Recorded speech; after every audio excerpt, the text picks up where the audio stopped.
Buenas noches, compañeros, licenciada Mayra. Somos el grupo número 3, conformado por Estefania Daniela Ordóñez, Alexander Gabarrete, Rixi Joana Pineda y Luis Alonso Suazo, y su servidor Flavio Gómez. Somos estudiantes de la Universidad de Jesús de Nazaret y el día de hoy vamos a exponer el capítulo 9, que es Estructura y Diseño Organizacional para la asignatura de Administración de Empresas.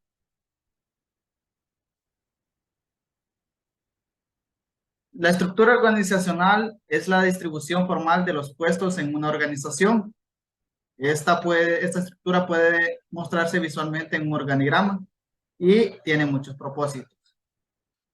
Pues nuestro propósito es que en la siguiente presentación podamos visualizar cómo es cada uno de los elementos claves que se necesitan para el diseño organizacional, así como también identificaremos cada uno de los factores necesarios para el diseño de la organización, donde abordaremos cada uno de estos temas para ver cómo una organización funciona al momento de poder organizar, valga la redundancia, ¿verdad? Cada uno de los puestos laborales dentro de una compañía. Y vamos a iniciar con los elementos clave del diseño organizacional, que en este caso son 6 elementos. Como podemos ver, tenemos la especialización de trabajo, departamentalización, la cadena de mando, el tramo de control, la centralización y descentralización y formalización.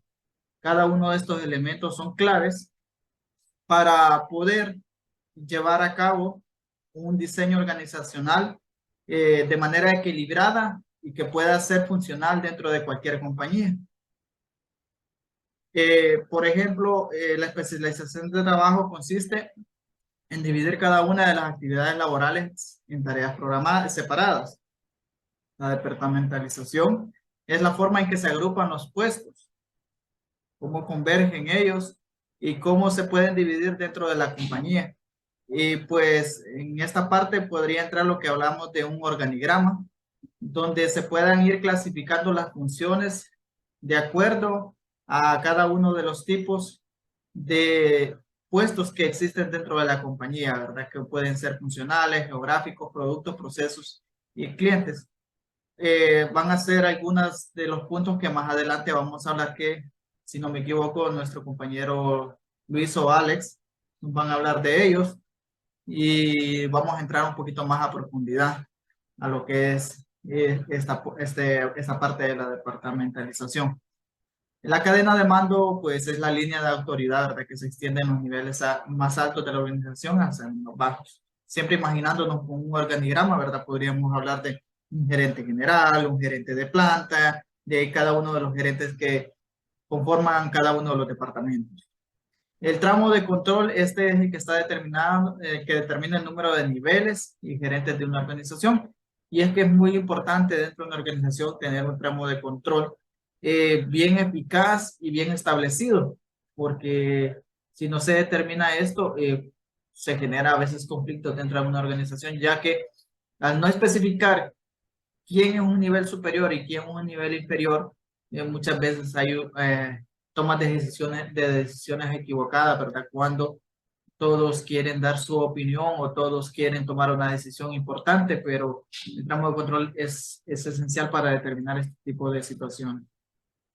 La centralización y descentralización, pues es el grado de la toma de decisiones que se da en los niveles superiores de la organización.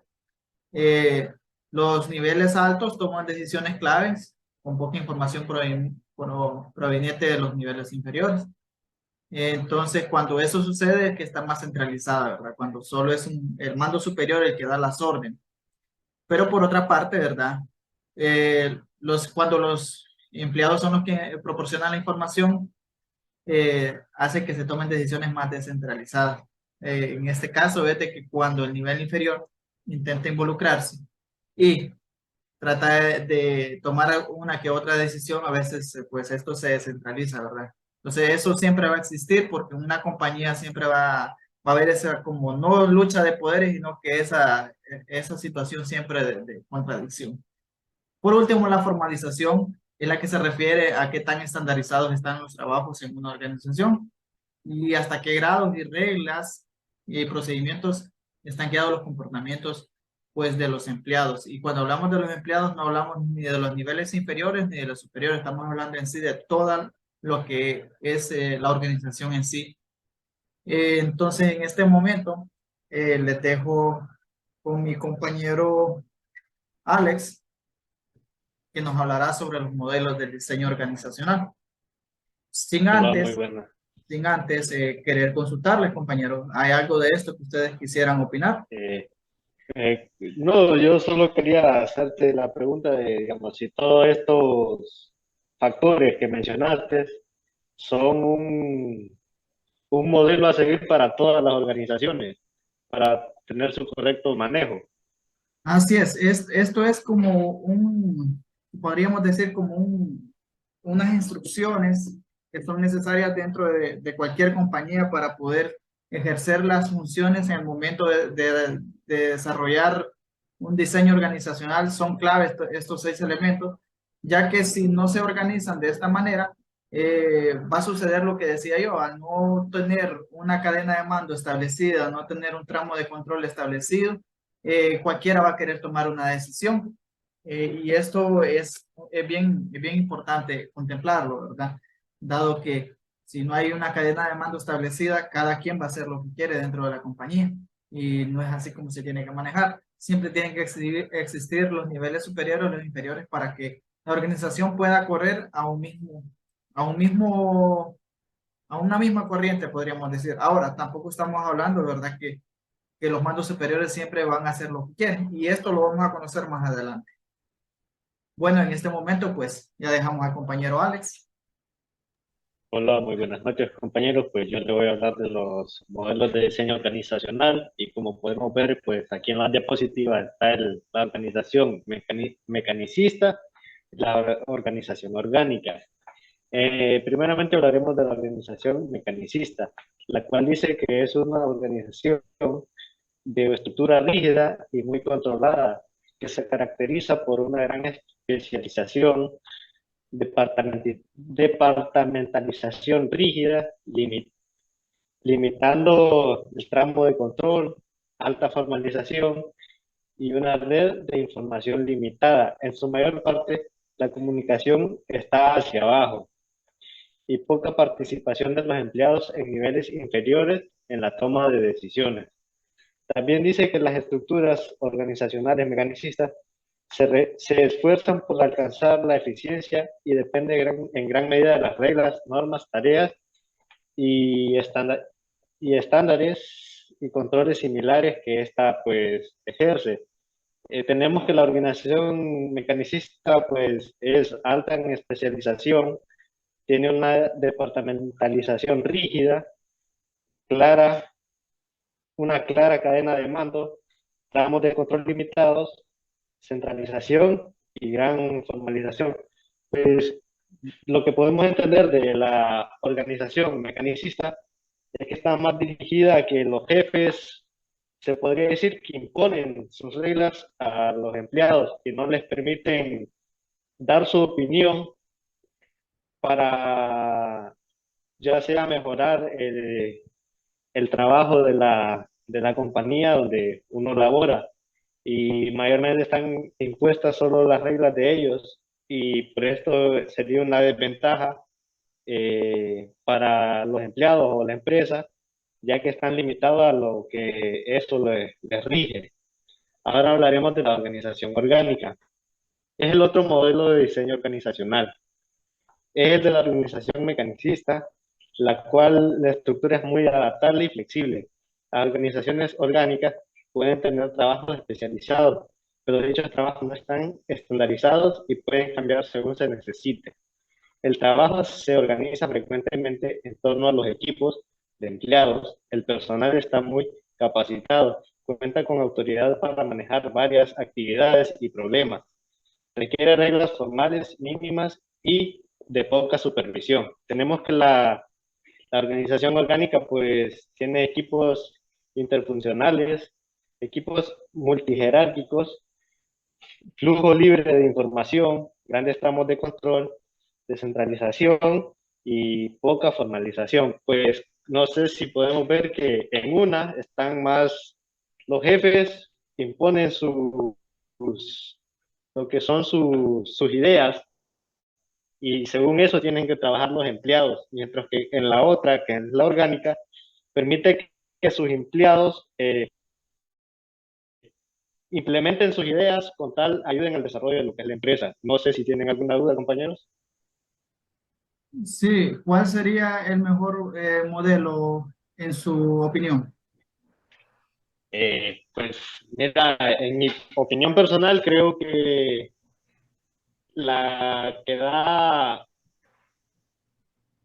mayor libertad creo que sería la orgánica, ya que está controlada, pero te dan la libertad de que vos podás mejorar cierto trabajo que vos hagas o que la empresa lo necesite. Por ejemplo, digamos, vos estás en tejido, digamos, y hayas una forma de hacerlo más rápido. La empresa te lo permite que vos lo hagas, pero con la organización orgánica, ya que con la organización mecanicista está impuesto que vos tenés que seguir el procedimiento que la empresa te exige, no te permite hacer cambios. Ok, muchísimas gracias. Ahora en este Bueno, momento nos hablará nuestra compañera Stephanie.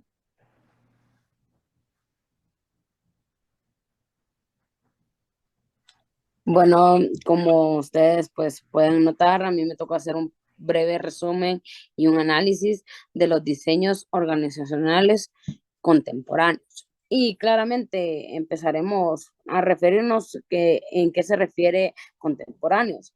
Y es cuando el gerente crea o cambia la estructura, es decir, que se involucra un diseño organizacional. Este proceso implica decisiones con respecto a los elementos claves que son la especialización del trabajo y la departamentalización, perdón. Los diseños organizacionales contemporáneos descubren que en ocasiones los diseños tradicionales no son adecuados para el entorno actual, cada vez más dinámico y complejo en su lugar. Las organizaciones necesitan ser delgadas, flexibles e innovadoras, es decir, necesitan ser más orgánicas, lo que mi compañero anterior mencionaba. Entonces, los gerentes están encontrando formas creativas para estructurar y organizar el trabajo. Esto lo que nos quiere decir es que poco a poco cada diseño mejora y cada diseño va alimentándose más y más de lo que los gerentes hacen en las empresas. Y como nos dice que cada vez, por ejemplo, se necesita ser más orgánica, un poco más avanzada, los gerentes tienen varias formas. Y entre las formas están las estructuras de un equipo. Una estructura de un equipo es aquella en la que toda organización está formada por equipos de trabajo que se hacen de la empresa. En esta estructura, el otorgamiento de facultades de decisión a los empleados es crucial, ya que no existe una línea de autoridad gerencial de arriba hacia abajo. Quiere decir que no en este elemento no se necesita que haya una persona que esté al frente o que esté representándonos. En la estructura matricial y de proyectos, las especialidades son distintos departamentos funcionales que trabajan en proyectos que son dirigidos por un gerente de proyecto. En esta estructura sí hay una, por así decirlo, una persona, o sea que en este caso se le llama gerente, en el cual es el que, por así decirlo, manda en el grupo o el que denomina en el grupo. El gerente de proyecto tiene la autoridad de los miembros funcionales que forman parte de su equipo en áreas relacionadas con los objetivos del proyecto. La organización sin límite es encargada de presentar una organización cuyo diseño no tiene que ser definido, restringido por zonas límites. Bueno, no sé si mis compañeros tienen alguna pregunta, no sé si quieren aclarar algo.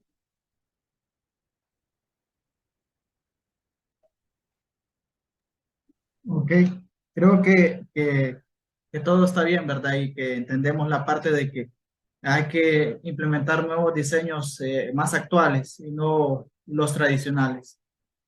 En este momento, pues vamos a hablar ahora de cómo se utiliza la descentralización y la centralización, ¿verdad? En la formación, en el diseño organizacional. Eh, pues, como hablábamos, es una decisión estructural sobre quién toma las decisiones. Como lo explicábamos antes, eh, esta formalización tiene que ver con el uso de estándares y reglas estrictas para generar consistencia y control. Y hay que recordar que la centralización y descentralización es relativa y no absoluta. Y es que es relativa en el sentido de que no es que está definida, establecida. Eh, Cuando tenemos en una compañía más centralización, el entorno es estable, los gerentes de los niveles inferiores no son tan capaces o experimentados, eh, no, los gerentes de abajo no desean involucrarse tanto. Y esto porque, como lo explicaba, las decisiones son dirigidas desde arriba y toda la cadena de mando pues la obedece. Y no hay ningún problema en el sentido de que se dice, vamos a producir 1000 kilos de este producto y se producen los 1000 kilos, pues. De la orden viene desde arriba y cada uno de los procesos va respetando esa parte. Entonces la compañía en ese sentido es más grande, la organización enfrenta una crisis o riesgo de fracaso menor, ¿verdad? Entonces cuando hay más descentralización, el entorno es más complejo, es más incierto porque las decisiones no son claras. eh, la compañía está geográficamente más dispersa en el sentido de que cada quien quiere hacer lo que mejor le parece para la compañía. En pro de la compañía dicen yo tomo esta decisión y dice la otra persona yo en pro de la compañía también tomo esta otra decisión que yo creo que es lo mejor para ella. Entonces, todos desean involucrarse. Aquí podemos ver la tablita donde se especifica eso, ¿verdad? Donde cuando las decisiones son más centralizadas y las decisiones son más descentralizadas, que es lo contrario. Entonces, en una compañía, eh, aunque cueste creerlo, ¿verdad? Aunque se necesita más centralización, siempre es necesaria la descentralización, ya que esto hace que abra una cultura más abierta dentro de la compañía donde puedan convivir el nivel inferior con el nivel superior y así puedan haber, pues, como relaciones laborales más estables. Entonces, no es muy bueno tampoco que haya mucha opresión, o sea, mucha centralización. Es bueno que esté equilibrada de cierta manera ambas partes. Por eso, la centralización y la descentralización es algo que siempre va a existir y es algo vital e importante que exista dentro de una compañía. No sé si les quedó claro, compañeros. En lo personal, todo claro. Ok. Bueno, en este momento les voy a dejar con mi compañero Luis.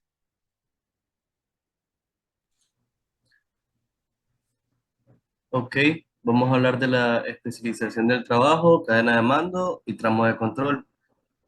Ya lo había explicado un poco mi compañero en las primeras diapositivas. Vamos a ver dos visiones, vamos a ver la visión contemporánea y la visión actual. Ok, en la especialización de trabajo, en la fábrica de Wilson Sport Goods en Ada, los trabajadores producen todos los balones de fútbol que se utilizan en National Football League y la mayoría de los que se usan en juegos de fútbol universitarios. Para cumplir con los objetivos diarios de los trabajadores, se especializan en las tareas laborales como moldeado, punteado y costura, colocación de cinta, etcétera. Esto es un ejemplo de la especialización de trabajo, la cual consiste en dividir las actividades laborales en tareas separadas. Cada empleado se especializa en hacer una parte de una actividad en lugar de hacerla toda para aumentar los resultados. En la visión actual podemos ver que la mayoría de los gerentes consideran actualmente la especialización de trabajo como un mecanismo importante dentro de la función de organizar ya que estas ayudan a los empleados a ser más eficientes. Bueno, más o menos, no sé cómo lo pueden entender ustedes, pero o sea, yo lo entiendo como que cada quien tiene una tarea asignada y no hay como tanta acumulación de trabajo, sino que ya cada uno sabe qué es lo que tiene que hacer y pues es como algo ya más mecánico, pues. Ok, en lo de la cadena de mando, que la cadena de mando es la línea de autoridad que se extiende de los niveles más altos de la organización hacia los más bajos, los cuales especifica quién le reporta a quién. Para entender la cadena de mando, debe entender otros conceptos: autoridad, responsabilidad y unidad de mando. La autoridad se refiere a los derechos inherentes a una posición gerencial, para decirle a la gente qué hacer y qué esperar cuando lo haga. En la visión actual, podemos ver que aunque los primeros teóricos creían que la cadena de mando, autoridad, responsabilidad y unidad de mando eran básicas, la época ha cambiado y estos conceptos son mucho menos importantes hoy en día. Por ejemplo, en la planta Michelin de Tours en Francia, los gerentes han reemplazado la cadena de mando de arriba hacia abajo por reuniones en el nido, donde los empleados se juntan durante 5 minutos en intervalos regulares a lo largo del día en una columna del piso de la tienda y estudian tablas gráficas sencillas para identificar cuellos de botella en la producción. Entonces, más o menos, un pequeño resumen de lo que acabo de decir es que la cadena de mando prácticamente se ha especializado en que cada quien, como un gerente, un supervisor, o tal vez ya la persona que se encarga de operar la máquina, por así decirlo, eh, tenemos en la cadena de mando, pero en la visión actual lo que hacen es que se reúnen todos y prácticamente analizan y estudian todo lo que tiene que ver con lo del trabajo. Y pues en el tramo de control, ¿a cuántos empleados puede dirigir un gerente de la forma eficiente y eficaz? De eso se trata el tramo de control. La visión tradicional era que los gerentes no podían y no debían supervisar directamente a más de 5 o 6 subordinados. Y en la visión actual, la visión contemporánea del tramo de control reconoce que no hay un número mágico, o sea, muchos factores influyen en el número de empleados que un gerente puede manejar con eficiencia y eficacia. Estos factores incluyen las habilidades y capacidades del gerente y los empleados, así como las características del trabajo por realizar. Entonces, más que nada, esto era lo que la pequeña diapositiva que me tocaba a mí. No sé si, creo que la siguiente también me toca, ¿verdad?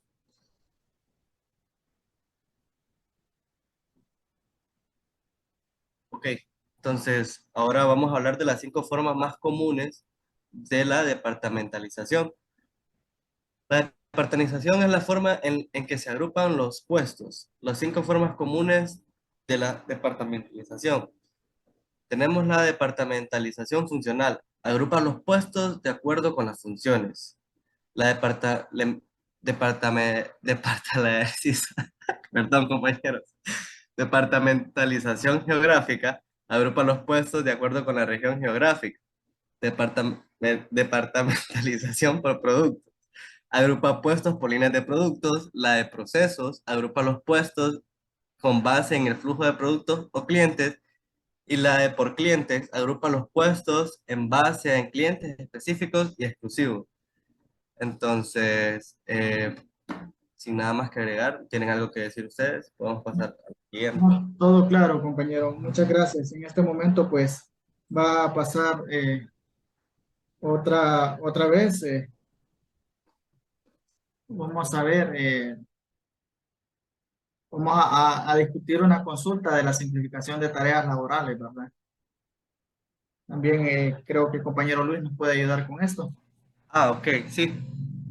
Bien. Bueno, igual, creo que podemos opinar todos. Ok. La Así pregunta es. dice de que los investigadores ahora dicen que los esfuerzos por simplificar las tareas laborales en realidad tienen resultados negativos, tanto para las compañías como para sus empleados. ¿Qué piensan ustedes? ¿Están de acuerdo? ¿Por qué están de acuerdo? Pero, o sea, prácticamente sin leer lo que yo puse ahí en la diapositiva, ¿qué piensan ustedes? O sea, sin, compañeros. No, me parece bien, ¿verdad? Que simplificar las tareas no realmente no es que tenga resultados solo negativos. podemos encontrar de ambos casos, ¿verdad? Eh, Pueden haber maneras de cómo se simplifican las tareas buscando llegar que el proceso sea más factible y que el empleado pues esté, por decir así, más tranquilo, más cómodo, pero al mismo tiempo pienso también que arroja resultados negativos porque muchas veces entorpece el proceso y lo que hace pues es generar descontento al desfigurar el proceso. Bueno, en este momento pues vamos a pasar con el siguiente compañero que nos va a hablar sobre los factores de contingencia y desafíos actuales. A mí me tocó hablar sobre los factores de contingencia, pues serían, dice, los gerentes a nivel de alto nivel, por lo general se esfuerzan demasiado en diseñar una estructura adecuada. De lo que depende de esa estructura adecuada es de cuatro variables de contingencia. Dice, la estrategia de la organización, el tamaño, la tecnología y el grado de incremento del entorno. Tenemos estrategia y estructura. La estructura de una organización debe facilitar el logro de objetivos. Como los objetivos son parte importante de las estrategias de una organización, solo es lógico que la estrategia y la estructura estén muy relacionados. Bueno, lo que podemos entender de aquí es que para que una empresa logre funcionar correctamente tiene que plantearse una estrategia. Ya dependiendo cómo esté la estrategia, pues seguirá la estructura que previamente analizaron y así pues lograrán el éxito. Y ahí también está lo que es el tamaño y la estructura. Hay bastantes pruebas de que el tamaño de una organización afecta a su estructura. Las grandes organizaciones, por lo general, las que tienen más de 2.000 empleados, tienden a presentar mayor especialización, departamentalización, centralización y reglas y normas de las organizaciones pequeñas. Sin embargo, una vez que esa organización rebasa cierto tamaño, este tiene menor influencia sobre la estructura. Bueno, aquí lo que pasa es que entre más grande sea una empresa o más empleados tenga, es más difícil lograr una correcta comunicación entre sus jefes y los empleados. Y por eso se torna muy difícil lograr tener a toda la gente en un solo núcleo o en un mismo pensar. Por eso se torna difícil. O por eso es que las empresas tienen bastantes supervisores para poder manejar toda la gente que ellos tienen. Ahora tenemos la tecnología y la estructura. Toda organización utiliza alguna forma de tecnología para convertir sus insumos en productos. Bueno, como sabemos ahora en la actualidad, pues todo se está haciendo tecnológicamente, ya es más fácil pues comunicarse. También podemos ver que las empresas actualmente todas se están mecanizando y ya bastantes procesos que lo podrían hacer los seres humanos ahora están automatizados por lo que es la maquinaria. Bueno, por último, pues la incertidumbre del entorno y la estructura. Algunas organizaciones enfrentan entornos sencillos y estables, con poca incertidumbre, mientras que otros enfrentan entornos dinámicos y complejos, con demasiada incertidumbre.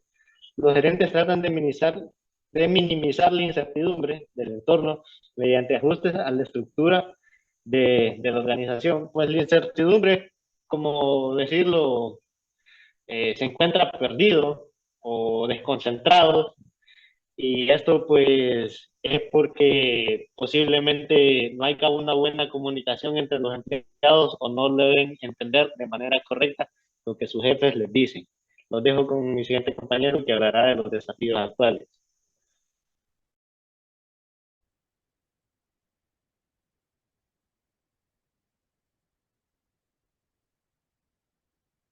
Nuestra compañera Stephanie ahora nos va a hablar de los desafíos actuales.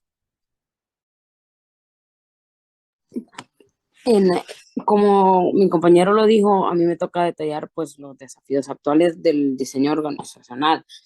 Y como primer punto tenemos la globalización, que se refiere a la creciente integración de las economías a todo el mundo, especialmente a través del comercio y los flujos financieros. Quiere decir que esto abarca en sí prácticamente todo, ya que esta parte cubre lo que es el comercio, lo que es entrada y salida de dinero en en algunos países, perdón, y principalmente atraviesa una gran rama de la economía, ya que esto se viene refiriendo a lo que estamos hablando sobre los diseños y cada vez se va integrando un poco más y un poco más al tema, se va analizando un poco más a través de un comercio en sí. Como segundo punto tenemos la competencia intensa, que hace referencia a la actuación de los competidores existentes en la industria y es determinante para conocer si la rivalidad es alta o baja. La competencia intensa en sí lo que nos quiere dar a entender es que en sí lo que ella hace es actuar en un dado caso donde los competidores pues ya se sabe que tienen su puesto en la industria y ellos determinan si la rivalidad de algo otras empresas es un poco alta, es un poco baja o es media o se va a afectar económicamente a la otra empresa o si no nos va a afectar económicamente y así está por entrada, por salida, si el rival es, por así decirlo, fuertemente alto en su poder económico. El escrutinio ético riguroso. El escrutinio es el momento crucial del reencuentro de votos de una elección. Esto quiere decir que prácticamente este punto es el que nos lleva a lo ético de una empresa. Nos lleva donde poco a poco hacemos referencia a que se hace como votaciones, pero de una manera éticamente. Y hace referencia a que poco a poco las empresas se van centrando más en la parte de la ética a que en una parte donde hay empresas que no, por así decirlo, no se juega limpio. Como otro punto tenemos la necesidad de una respuesta rápida. En este punto se toma en cuenta las necesidades de los clientes y de una manera donde uno trata de, por así decirlo, de enviar. Una empresa hace el mayor esfuerzo para hacer que sus clientes o, por así decirlo, los embajadores tengan una respuesta inmediata de lo que las empresas están trabajando, se están incorporando. Como otro punto, hablaré sobre el lugar del trabajo digital. Y como sabemos que el trabajo digital es una forma virtualizada en el entorno de una oficina presencial tradicional donde se desarrollan muchos elementos de colaboración y productividad a través de la combinación de aplicaciones digitales.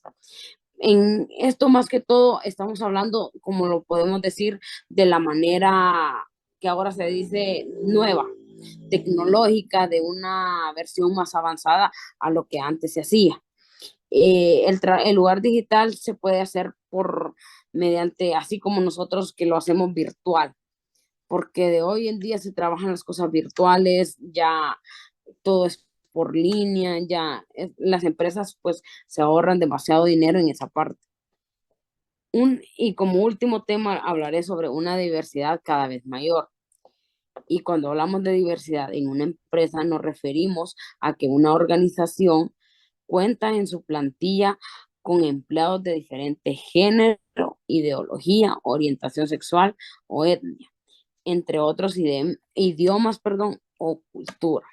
En una diversidad cada vez mayor, lo que una empresa hace es, por así decir, apoyar a su empleado. No importa o sea, la manera, como dicen, no importa si es diferente género, la ideología que tenga. Las empresas ahora se enfocan más en los empleados porque gracias a ellos son los que ahora ellas proveen y ellas pueden seguir trabajando e incluso los empleados hacen que varias empresas se muevan, porque gracias a ellos y a los sacrificios que ellos hacen, las empresas trabajan mejor y dan todo.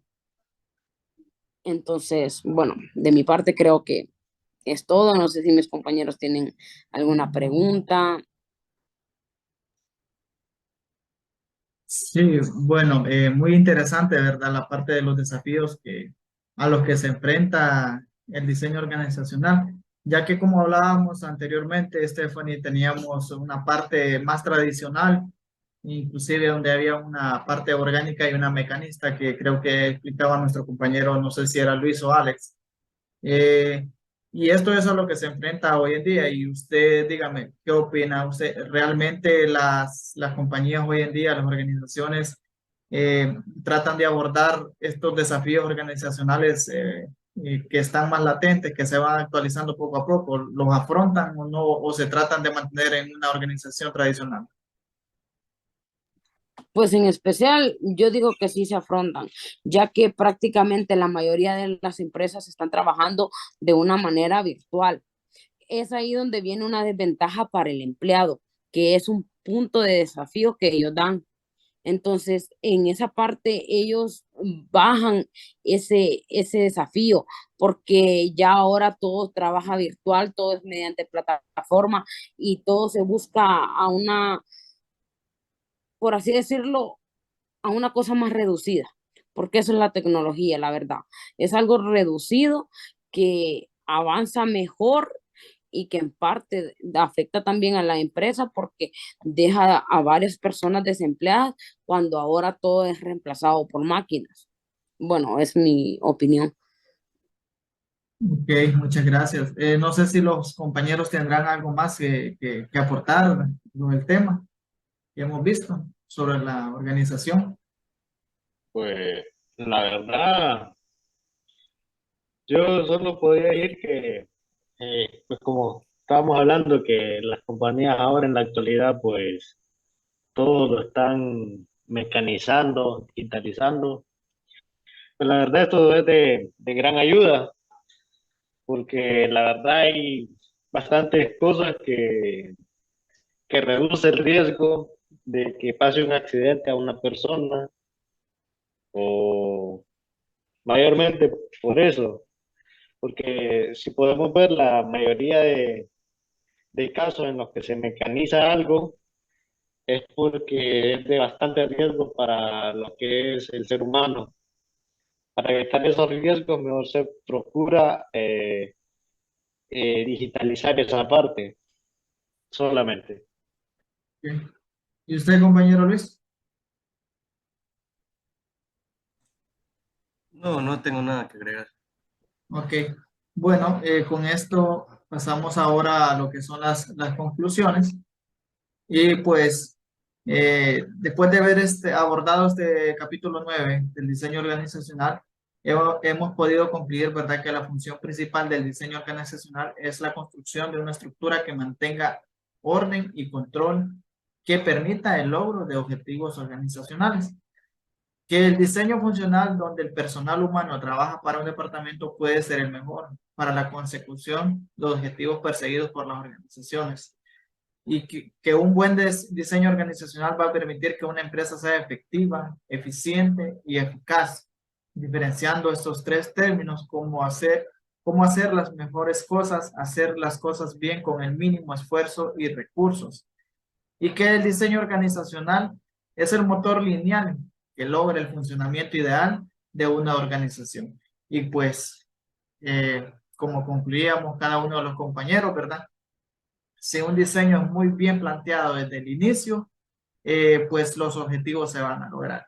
Como vimos dentro del diseño organizacional, hay muchos elementos y factores que son bien importantes que se deben abordar desde el inicio de que se crea una organización para poder crear y poder lograr triunfar, ¿verdad?